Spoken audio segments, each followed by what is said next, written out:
Hello, this is Mike, NoStressMike.com. It's kind of odd. I'm trying to understand. There's differences. There's differences in the people in the United States, the mentality, the thinking. And I'm trying to figure out if it was how long this has been going on. I know I kind of put a guy on the test today on a comment, and the thing was, I thought he's just one of these communists. You remember I talk about how we're infiltrated with the communist mentality, and in other words, communist and our capitalism, there's two complete different things, and they don't see eye to eye. That's why China's having a problem. They're finding out capitalism works better than communism, and they can't admit it, and it's going right now in China, and it's something that they won't be able to stop because it's working so well. And so I've been trying to. I've made a mistake because I've been trying to. I'm putting everybody on. They're either a communist or they've got some kind. When you're communist, your mentality is like that. I saw it when I was in both Cuba and China. But anyway, so I asked him, because he was complaining about President Trump, and this is what I love, because that's normally the first thing I think when you complain about President Trump. You're one of these. You're a communist type. You're not. But I'm thinking maybe the snowflakes. Maybe that's what they really are, a snowflake. They're not real. So, because the thing that got me is, we've been getting worse and worse and worse in the way of presidents, and it was really at the bottom of the barrel with Obama. I thought he was just socialist. There's just no way you could tell me he wasn't a socialist. And but I really think he was a communist more than anything, because he pushes instability. He did it when he was in office. This is what he would do. And but the American people were not violent. So, he's trying to get everybody all riled up. We weren't riling really good. And so after he's out and President Trump comes in, now they're thinking, well, we've got to get people riled up. So, they have to do it. And with President Obama, I say, now me personally, I didn't think, he probably did. Now I think about it, he probably did win his elections, even though he was, not even an American citizen. But maybe he did win the elections because we had nothing to pick from. And even with President Trump, if it was up to the politicians, he wouldn't even been an option. But he decided he was going to jump into the race, with the Republican Party or without. And so he didn't go in with the backing of the Republican Party. That's why I was mentioning that I thought the Republican Party is more of a Democrat, socialist type.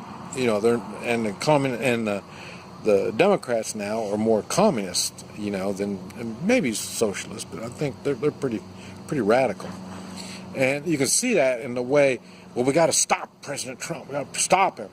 And then when Obama was doing so many unconstitutional things, everybody just went along with it, I thought, how can you do this kind of stuff? You know, now everybody is to stop Trump. You know, I mean, the reality is what I've been seeing, the only support President Trump has is the American people.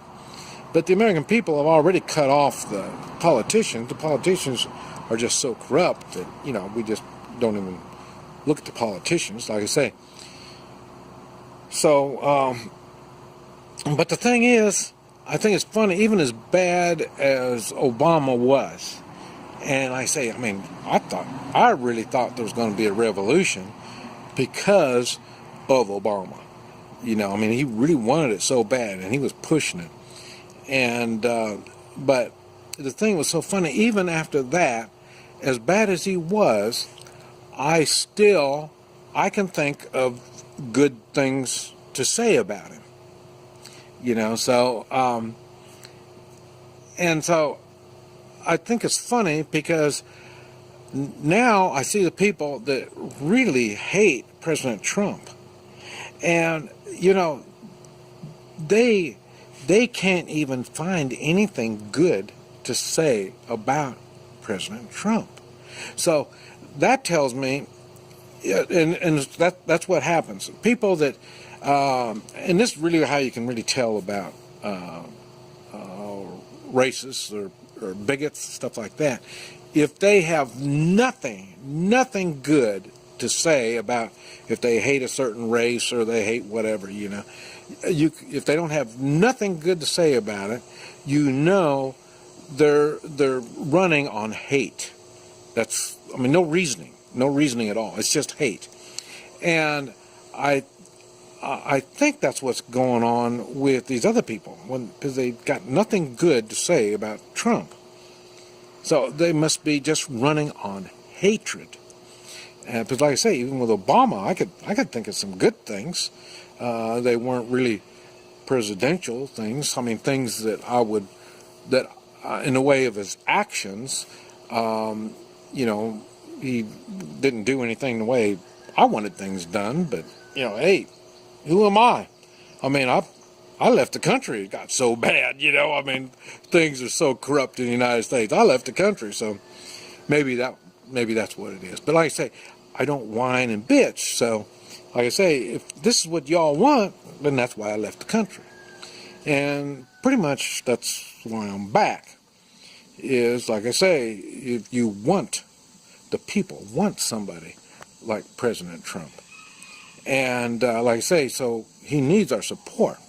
And that's a really good thing about this three-man militia thing that I've been promoting all the time, and that's because we're being self-reliant. We're able to take care of ourselves. And now with the Hurricane Harvey or something like that, whatever it is down in Texas, that's a good example where they're going to have to pull together, and you know, and they'll take care of each other, and then we on the outside will help them and stuff like that. That's the American way. That's the way we do things. And but I'm real curious how this is going to turn out.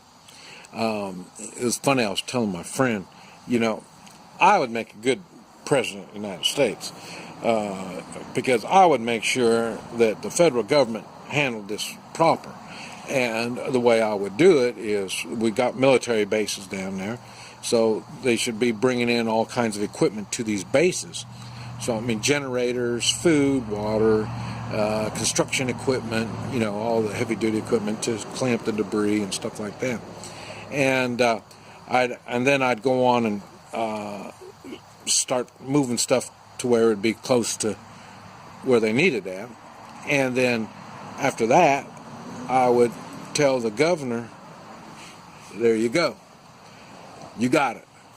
I did my part. As the federal government, I did my part.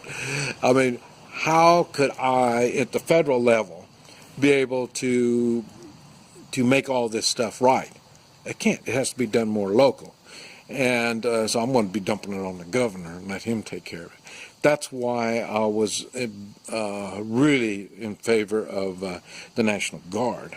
I love the National Guard because the National Guard is to protect the state.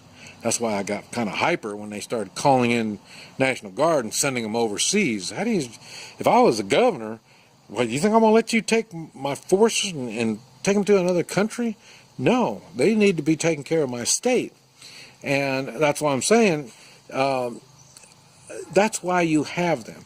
Because some things are just too big for the local police to take care of or the highway patrol to take care of. Just too big for that kind of stuff. That's why you have the National Guard. And like I say, a good example would be, like I say, the hurricane. The National Guard should be the one that's under the governor's control. And the governor will be getting his lead from the mayors and this type of stuff. So that's the way I see it. And like I say, that's less stuff for me as at the federal level to mess up. So I say, just dump it on them. You don't need any money. I'm giving you all the equipment, everything you need to do everything. And then, like I say, the money thing, we can work something out when it gets all over and we see what's going on. We'll get something worked out on that. But like I say, I want to make sure it's taken care of right, and the best way to get it taken care of right is locally. But like I say, it does kind of it does, because nowadays it's not so bad. When I was younger, I had to deal with a lot of people that really got into hate. And like I say, I came from the racial days. I mean, real racial days. This isn't racial. What's going on now, it's political. It's not racial problems. It's political. You see the stuff that they're doing, like Black Lives Matter and all this kind of crap. It's for political. It has nothing to do with racial. Oh man, believe me, when it's racial, you can tell it's racial, and it's not. I came from the time when, there was certain restaurants I could go into, the movie theaters, certain places I could sit and not sit, and stuff like that. And it was, so I know what racial is, and I say the fighting and it was bad. It was real bad. This is not racial. This is all political. But anyway, I was just thinking about this, and I thought I'd mention something about it. This Mike, NoStressMike.com.